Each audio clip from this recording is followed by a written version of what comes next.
If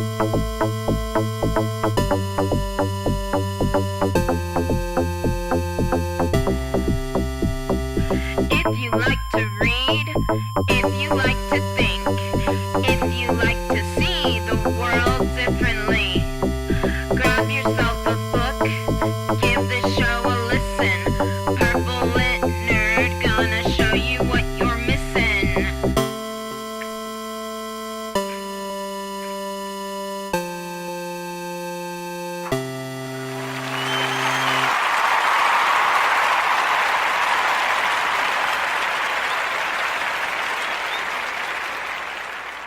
Hip hip hooray! Welcome to the Purple Lit Nerd podcast, which I am technically not recording on February the 3rd, 2018. This is actually January the 28th, 2018. But this is the show that I had planned for February the 3rd. I have just been doing some math in my head. I'm fixing to move here in the next couple of days, which means I may be sans internet for longer than I'd like to. And I will not be able to post the show. So I'm posting it on the 28th of January, even though I planned this show for the 3rd of February. Okay? Are we on the same page? Great. I am your host, the amazingly adorable, and not doing too well at explaining things, Rebecca Thistle, podcasting you for the last time from my house, which is not my house, but I call it Thistledew, which is why you know, yeah, that should tell you everything about why I'm actually kind of excited to be moving. Yes. So. We're done with American Gods. Hooray! Well, I mean, it's not because it's a bad book. It's like, I'm ADD, and when I was envisioning this show, I was like, I'm going to do one book a month, and then eventually I'm going to get into poetry, and then we'll do one poem a week, and it'll be really cool. And then I ended up spending 2 months, 2.5 months on American Gods, and so now I'm like, I'm done! Yay! So, moving on, because it's Black History Month, I want to talk about The Help. Why am I talking about The Help? Why am I not talking about something by Frederick Douglass, for example? Why am I not doing something by Maya Angelou? Why am I not doing The Color Purple? Because I don't own any of those on audio, firstly and foremostly. And because I really like The Help, I really like the message behind The Help. So I have put all those other books and probably a few others on a mental list that will eventually manifest as a physical list for future consideration. Actually, you know what? I may do The Color Purple. Maybe not next year, maybe sooner than that. Because it's a really good book. Anyways, so The Help. I know. This is just sort of an introductory synopsis sort of episode, so I'm not going to really give a spoiler alert officially, but unofficially, because I might let something slip, and I really don't want to or mean to. I'm trying to keep this as basic as I possibly can, because it's a really basic story. It's like the plot itself is very simple. The story and the way that it comes about, especially in the book, less so in the movie, the way that comes about is much more nuanced and much more layered and really good. But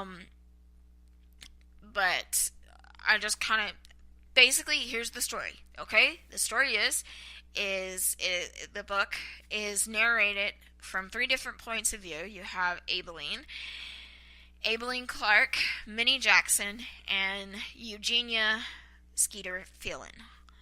Who on earth thought that was a good name for a girl? I don't know. Anyways, Abilene and Minnie are African American maids in Jackson, Mississippi in the early 1960s, right when civil rights was majorly taking off.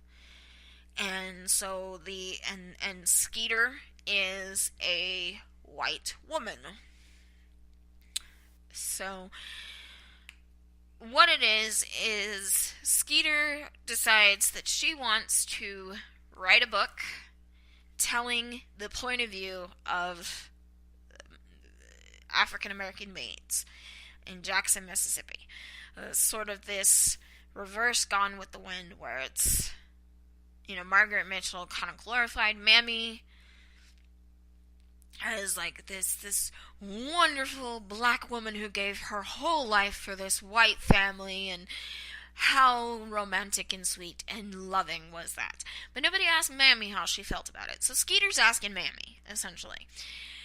And a lot of people have found a lot of problems with this. But that's the basic story, is that Skeeter wants to write this story. There are problems getting the story written. There are problems getting the manuscript together. There are problems after the manuscript is published.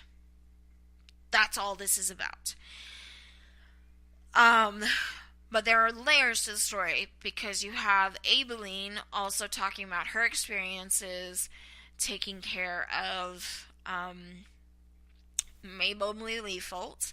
You have Minnie Jackson and her taking care of Celia Foote. You have Skeeter and her, I guess you could say, taking care of her mom, but it's really her mom constantly criticizing her for being tall and plain and single and having a double degree in English and journalism. So, but it's a very layered story. And I really enjoy it, because I was just watching the movie today, because it's been a long time since I'd actually seen the movie. I just finished rereading the book a couple of times to prepare for this series of shows I'm doing. So I sat down today and I was like, okay, Becca, we're going to sit down and we're going to watch this movie. And I'm very squirrely, so every so often I go, oh, wait, I want to look something up. And then I look something up, and then oh, crap, it sends me down the rabbit hole. Oh, I forgot I was watching this movie. Anyways. What was I saying? So, but what I realized as I was finishing this movie, that what the overall theme of this story actually is that we need to help each other. Is that it shouldn't just be one person or group of people helping the other. It's when we help each other that everybody's lives are enriched, regardless of what we look like or our social status or whom we're married to or how many kids we have or how much money we have. So it's we can lift each other up by seeing through the other person's eyes.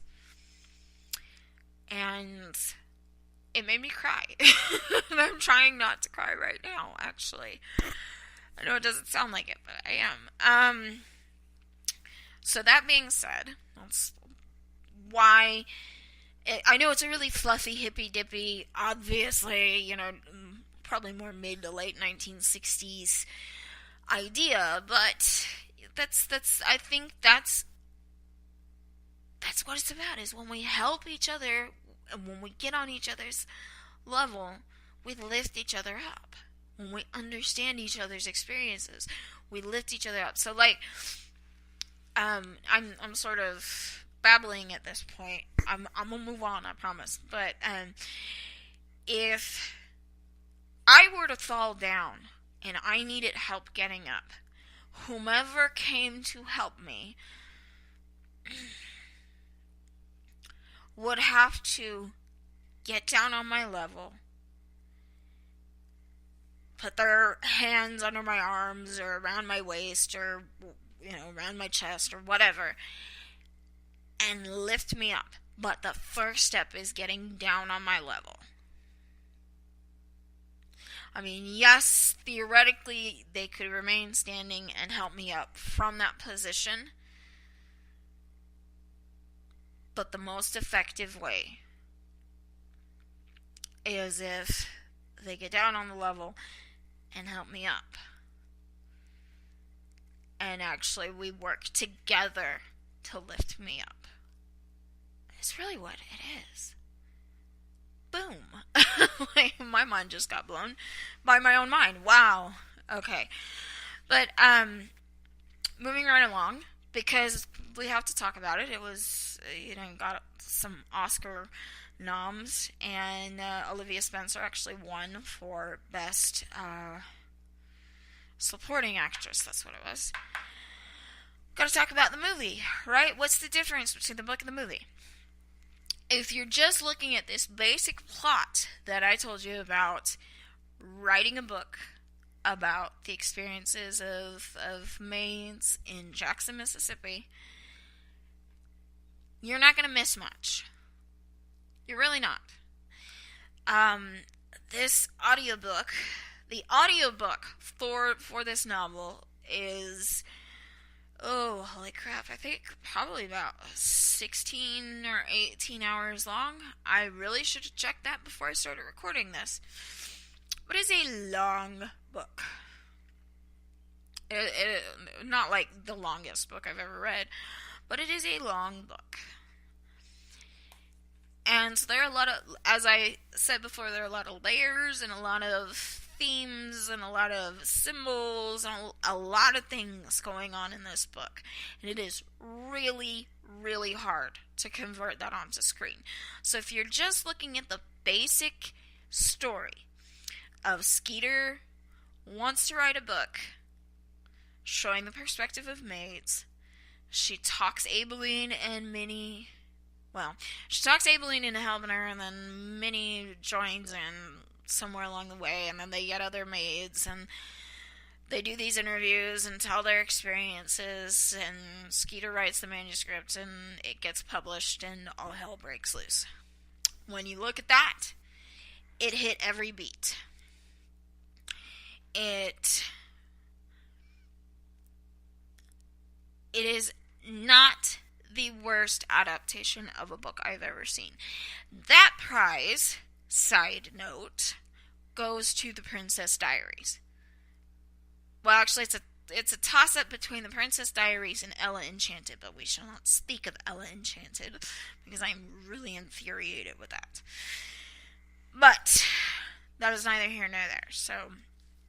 but it is a good movie. It's not the worst adaptation because it hits all the beats. It keeps a lot of the best dialogues and the best dialogue and the most important points and themes and ideas. My biggest thing as I was rewatching it, I was like, well, wait a minute. Where's Celia's mimosa tree? In a couple of weeks, you'll understand why I'm infuriated about that. There's a lot of Celia Foot's storyline, and actually kind of the mystery around her. It's diminished in the movie. Minnie is actually a lot nicer to Skeeter in the movie than she is in the book. And it moves the story along, and it helps the narrative for the movie, and it's not bad. I'm not trying to say, oh, evil book or evil movie for not going exactly like the book. I get it. I really do. And I do get why they took the mimosa tree out, but it still kind of bothers me a little bit.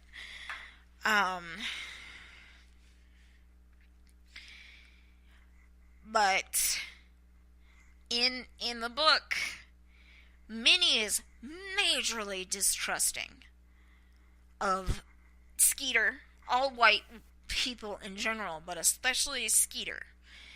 She is very, very... She's a lot more sassy in the book as well.